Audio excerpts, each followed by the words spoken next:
Hello, everyone. Welcome to KHM Today, your bi-weekly resource for industry news and straight up fun. I'm your host, Carolyn Orphan. Today is September 24th, 2025. You caught me staring down at my paper. I hope everyone's doing great. You'll notice I'm back in my new office. Trust me, you guys, I know it needs some greenery. It needs some pictures up. I'm getting there. We've been so busy here at KHM because Luxury Symposium is next week. And I think there are 53 of you coming into town. And I think there's 30 of you online. So we're so excited to have everyone. This is the first time we're streaming Luxury. So we're going to see how that goes. And I'm sure if it's not going well, you're going to tell me, and you're going to make sure that we make changes throughout the event so that it is a better experience for you. But I have a feeling that it's going to be amazing. And we have so many great suppliers, 9 of which are new. Last week or 2 weeks ago was Boot Camp 1.0. Oh my gosh, you guys, such an amazing group of agents again. And every single time my team and I think of what is the word to describe this group. And for this group, it was prepared. It is so great to see people come into a classroom and have done their homework, have done the LMS, so that the conversation kind of starts here and not here. And it's just really wonderful to see the level of agent that is coming to KHM. So I'm excited for you all to meet these agents that have come in the last year or so, because they're really exceptional and I'm just seeing really great things from them. So anyways, it's going to be a great day, and next week's going to be amazing. What else? Next week. Okay, so we have Luxury Symposium, and then right after that, we leave for our extension of learning for our 1.0 bootcamp agents on board the Carnival celebration. And along with that, we have our social media seminar at sea. That's our third one that we've done. And so we've got Ashley Newton and Sammy from the marketing team, along with Bentley Logan and myself on board for that week. And it's just going to be fantastic. So I'm very excited about that event coming up as well. Hello, Marie. Hi, Sadie. It's so great to see you. I think I'm going to see you, Sadie, on the ship in a couple weeks. I think I saw your name on there. Annie, of course, is on. So, let's just dig into it. At this point in September, I think I saw the last Facebook post with kids going back to school, whether, elementary school, middle school, high school, and then on to college. But pretty much all the kids, if they're going back to school, they are in, which means many of us are now empty nesters. So what do we do with all this time we have on our hands? We want to do something more than work. And it's a weird place to be when you don't have parent-teacher conferences and lunches to make and homework to make sure it's being done. But 2 of our agents today are sitting in a really great space of really leaning into the whole empty nester segment of travel. So with us today is Mylene Hollick and Elaine Pesto. Welcome, ladies. Hi. Hello. Hi. Wonderful to see you both. I was walking early this morning, and I don't know if you can remember the first time we met, but I actually remember the first time I met both of you. And I didn't meet you together. I met you individually. Yeah, isn't that weird? It is weird. Yep. It was right after COVID.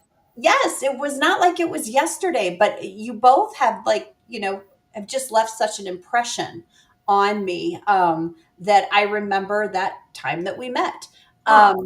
So Mylene, I know you've been sitting in this space for a while because you've been an agent a little bit longer than Elaine, but I want to talk about this niche of travel and how you kind of found yourself in it.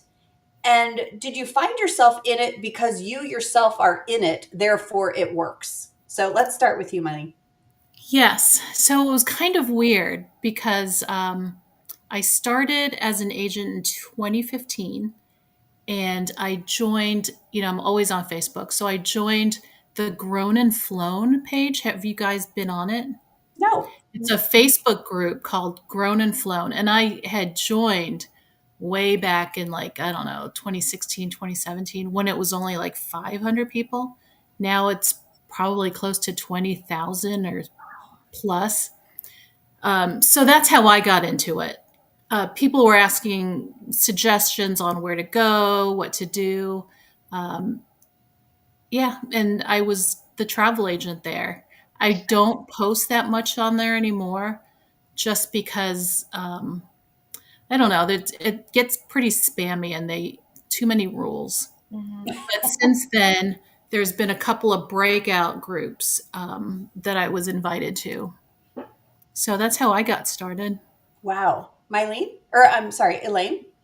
I mean, I'd say that I kind of morphed into it, I guess, for lack of better terms. Like you said, I started in right before COVID, and Carolyn and I came on to KHM about the same time. I remember we had similar experiences starting with the company. Um, but I think as I'm growing my business, I'm getting more confidence in myself and being able to offer different experiences to my clients. And I'm traveling more often, and they're seeing that, and they're seeing me bringing my husband. And it's funny because sometimes people will post or they'll text me like, "Oh, you really bring your husband?" I'm like, yeah, he gets to go sometimes. But I think it's just kind of grown that way for me, and my passion for it really has Mm-hmm. increased. I mean, I personally have a newly ish founded passion for Europe. I hadn't been there since I was 17, but 2 years ago went, and I'm hooked and absolutely love it, and am heading there actually on Saturday. So but I think with my confidence in building and going to things like luxury symposium, honestly, last year that was a huge light bulb moment for me to experience that.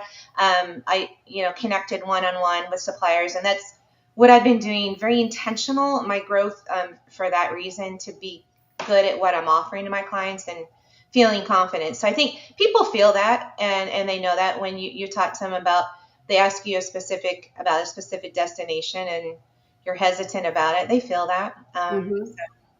Yeah. Do you feel that you are able to sell to the empty nester because you personally sit in that space, or do you feel like someone can sit in that space just because they're interested in that space? Um, I think it's a mix. I think you need But to the same, be in it. yeah. Well, what were you saying? Go ahead, Mylene.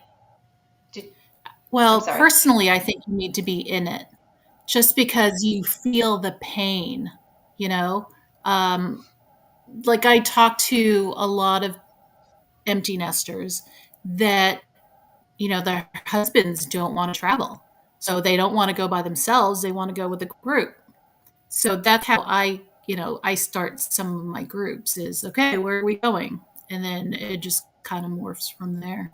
So that was kind of my next question, because we sometimes think that empty nesters, do you find in your population that they're great traveling as couples, as friends, in groups, solo? Like, I mean, there's a lot of combinations of what empty nesters look like. I mean, I find that it's kind of a combination of all those types of travel. And I've been doing a lot more groups and more the come along type groups where Mm. people maybe they haven't experienced international travel, or maybe they haven't traveled to Europe and they've traveled elsewhere, but they'd like to experience with me. Then once they come along with me, then they get that confidence to be able to maybe do an FIT trip or a group trip on without my group, like maybe an Mm-hmm. escorted tour. Hmm. Mylene, have you experienced the same thing where you're empty My nester? business is kind of, yes, No, go ahead. sorry, my internet's not very good. Um, yes, my business is kind of morphing into the empty nester groups. I actually have a Facebook group called Empty Nesters Travel, and there I post a lot of my group trips. So I have done a few group trips with Mhm. people that I've met online. So strangers, not even in Yeah, your everyday everyone's a community. stranger. Yeah. Well, and that I have to tell you, like, that is very reassuring, because I do a lot of coaching calls, and one of the things that consistently comes up is, where do you find people?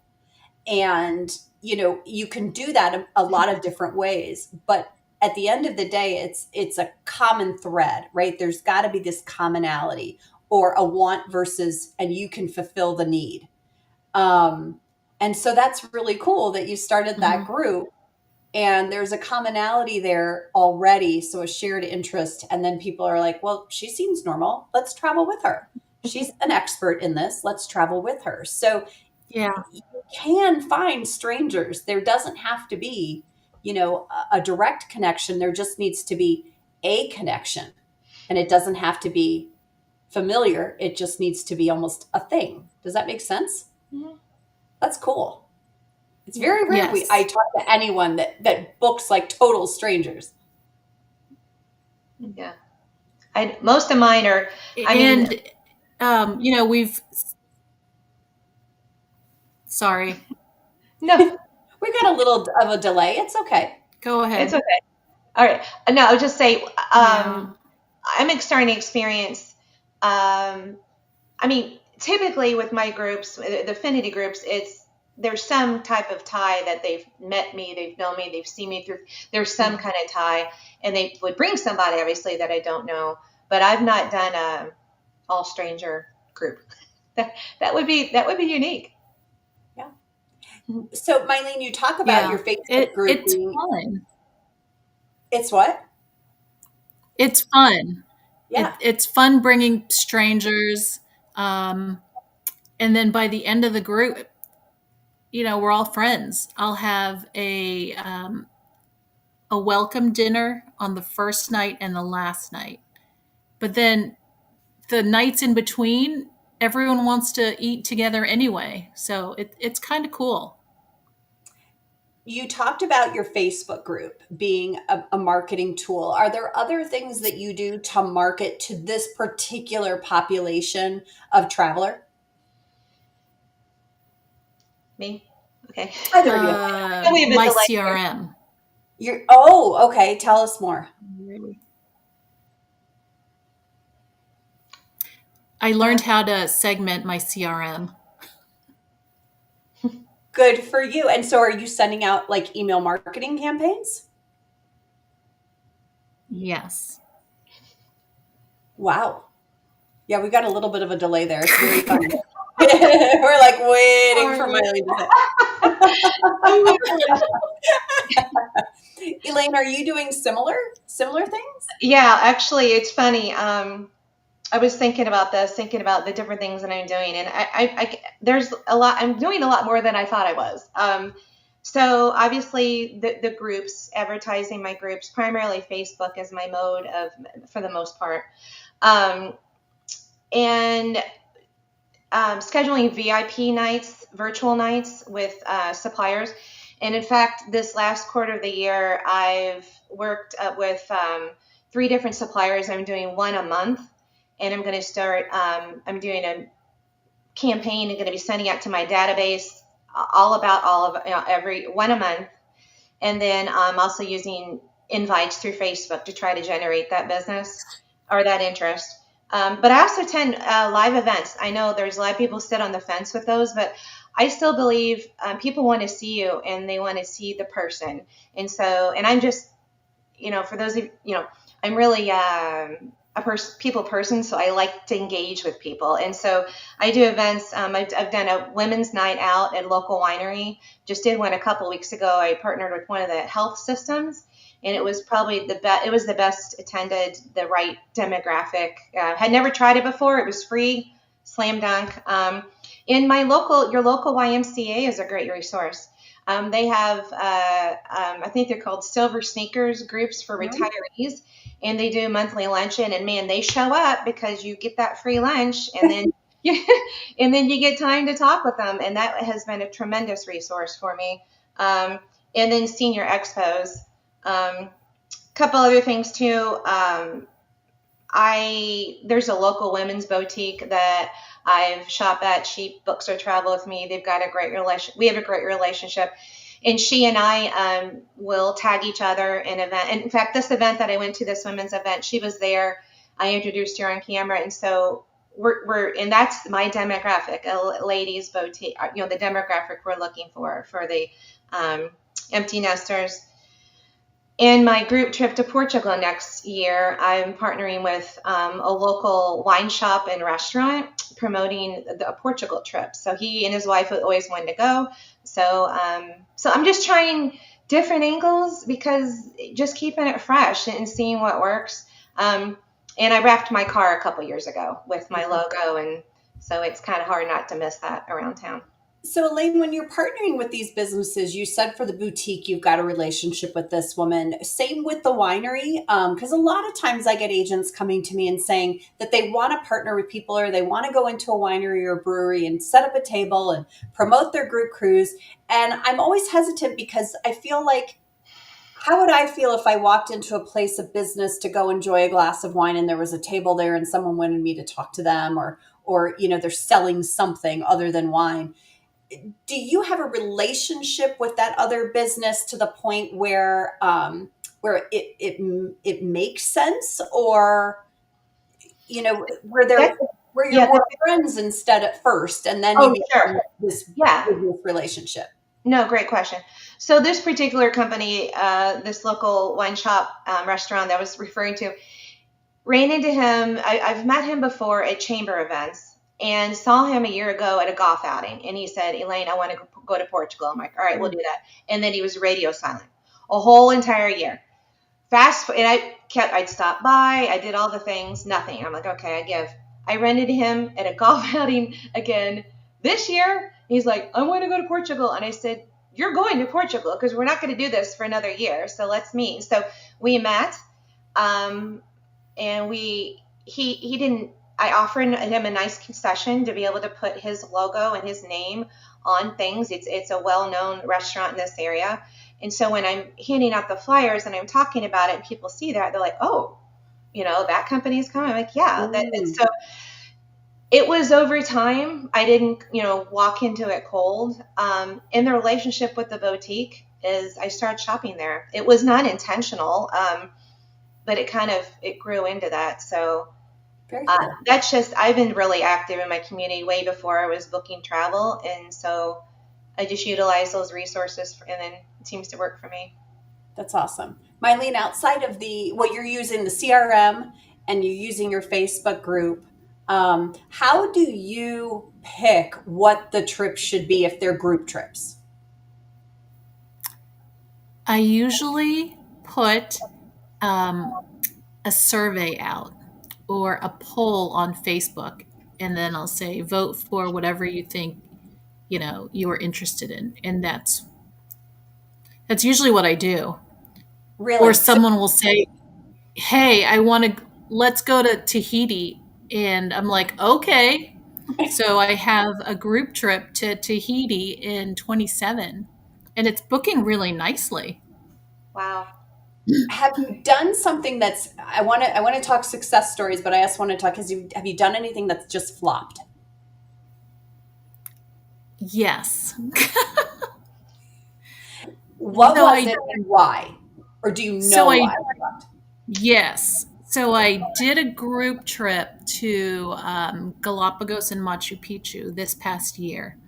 And I'm like, Machu Picchu was awesome. Everyone needs to go. And it's a great trip, great pricing. So I put it out there. Three couples booked, and I really needed more than that. And I'm like, I don't know if I'm going to do it. So it's not even covering my cost to go. Mm-hmm. So I have to see if I can cancel the trip with everyone else. Will they end up still going, or do you think how will that resonate? I'm asking them if it's okay if I don't go. Oh, There'll I see. still Okay. be a private group. It's a luxury group. I mean, maybe I'll put it out to other agents to see if they want to book into it. But yeah, I did this trip in March, and I just can't go again and not cover my costs, Right. Elaine, has anything flopped for you? The first group trip I tried to do was 2.5 years ago. No, a little bit longer. Well, anyway, roughly. It was 2.5 years ago. It was a Greece trip. and I was going to come along with them. And I didn't market it well. And I just learned a lot of lessons from that, quite honestly. I think the time of year may have been tough too. It was May, although you wouldn't think, but what had happened is we were actually supposed to go the last week of April, and then they didn't have enough people for it. It wasn't a guaranteed. So they shifted it a week, and then I couldn't go. And then the bottom dropped out. Because again, I 2.5 years ago, I'd only been doing this for 4.5 years. So I was still, still gaining that momentum, and the timing wasn't right. So I've learned from that, quite, I was pretty sad about it. But yeah, everybody was like, wait, you're not going? And went, doo, doo, doo. I'm like, okay. Well, that had to make you feel kind of good, though, about yourself as a leader and a person. It did. It did. And my son was graduating college. There was no way we were going to go. But no, it did. And honestly, 4 out of I had 8 people booked for that. Half of them ended up going to Greece on their own, with the same supplier, just a few weeks ago. And they actually added 2 more people to it. So they ended up going anyway. So, but yeah. That's fantastic. Okay, so what have been your wins, like your best group trips?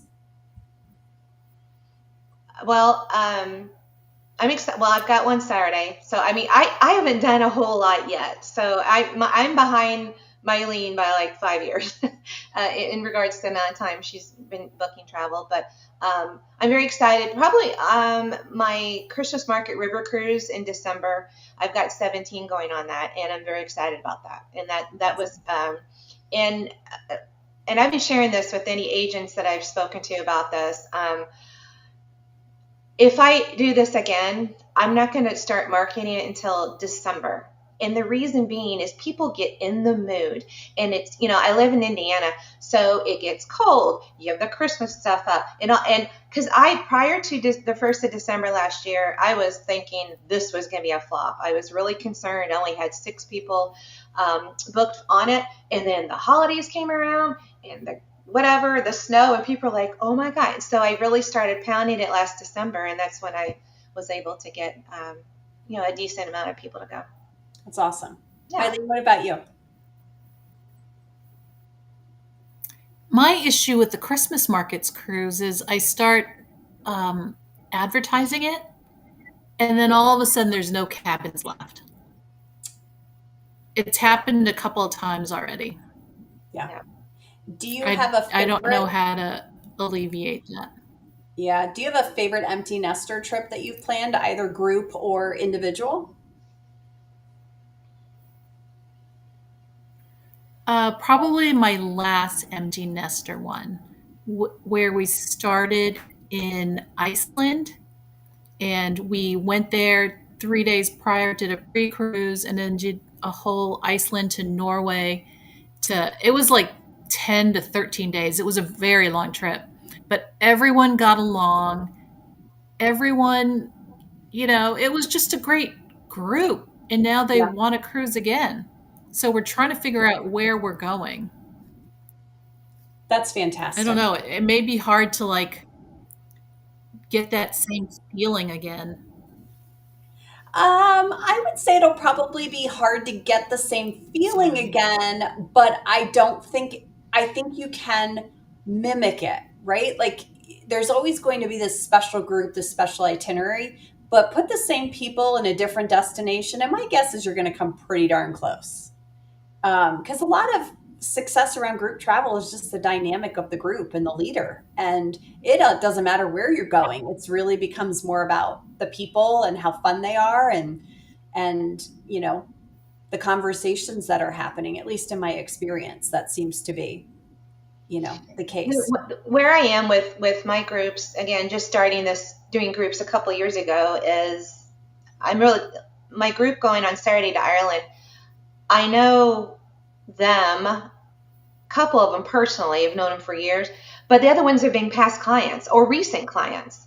And now I've helped them book that, and we've developed that relationship, and they want to come with me. And I'm really excited. Our group on Saturday to Ireland is just these people are going to get along. Like none of them know each other, which is amazing. Mm-hmm. But they're going to get along really well. And then my Christmas market group is a very interesting dynamic, very different.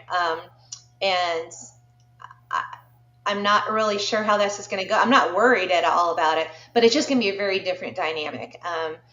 The group on Saturday, it's a Globus group and in Ireland, but we're going to be together. So you do the bus tour, right? You're like together all the time. Whereas the Christmas market, the river cruise, is going to be a very different experience. So Right. I'm looking forward to seeing how that works. Right. Well, ladies, thank you so much for being here today. I just think this is such an interesting segment.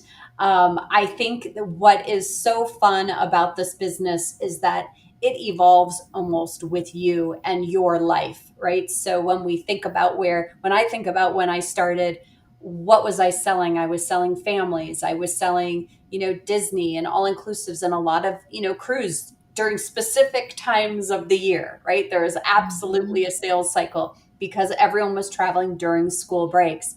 And now as I've grown as an agent, but also life has changed, my population has changed as well. And I just think that it just shows the longevity of this industry and how you can evolve as well, not only with your clients' interests, but your interests as well. Elaine, like you said, you found a love for Europe, and this is now starting to come out in the travels that you book for people. So I think it's amazing. And I can't wait to watch all of the wonderful things that you do. I know you're leaving on Saturday. Mylene, are you leaving on Saturday too for Athens, or was it Sunday? Yes, All right. Saturday.